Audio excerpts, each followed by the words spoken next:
Well, let's discuss all of this with political analyst Saad Al-Muttalibi. He joins me now from Baghdad. Saad, it's good to have you on this news hour. Just take us through why Al Sadr has decided to step down from politics again at this point.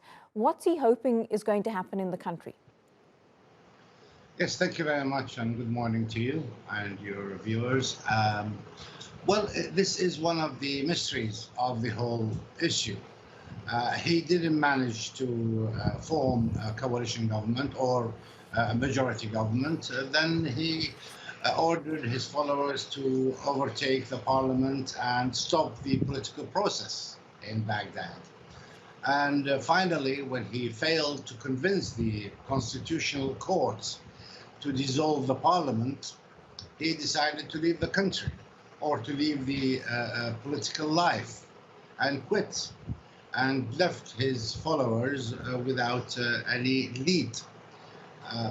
Finally, ironically, what is called the Peace Corps or the Peace Brigades, his armed forces, attacked the international zone and attacked the government installations there. And the problem is still continuing until this moment.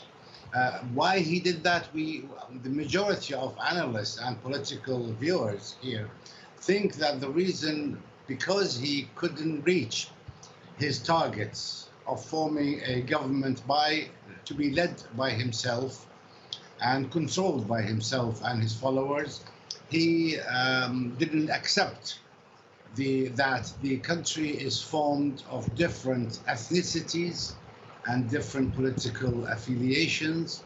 And Iraq has been ruled from the beginning after 2003 with consensual democracy, because we have a different ethnicities, Arabs, Kurds, and Sunnis divided between Arab Sunnis and Arab Shia and the Kurds. It's impossible for one political ethnicity to gain majority in parliament to rule the country. So it was decided that a consensual government led by all coalitions to form the government, and everybody's interests would be reserved.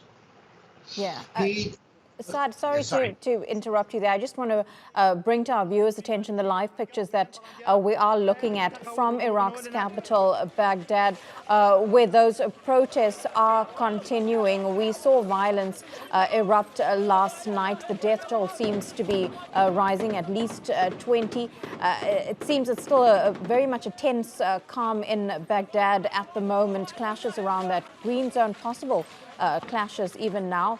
Those supporters, I would imagine many of them do follow Muqtada al Sadr and police trying to bring the situation under control. But something Sadr's supporters have been calling for, Saad, are early elections again. But is that even possible in a country where less than a year ago elections were also held and we're still at a political deadlock at this point?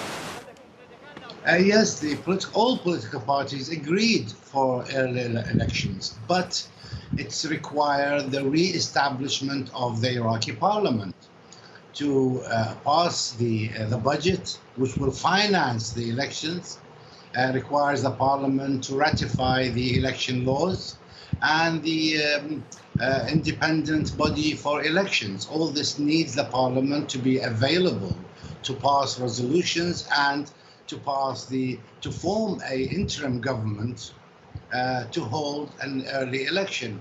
But unfortunately, Mr. Assad didn't accept that, and he wanted to dissolve the parliament immediately, and with keeping the present government, which has been rejected by all other political parties, because many people think that this particular government, the present government, is part of the problem and could not be even considered to be part of any future solution.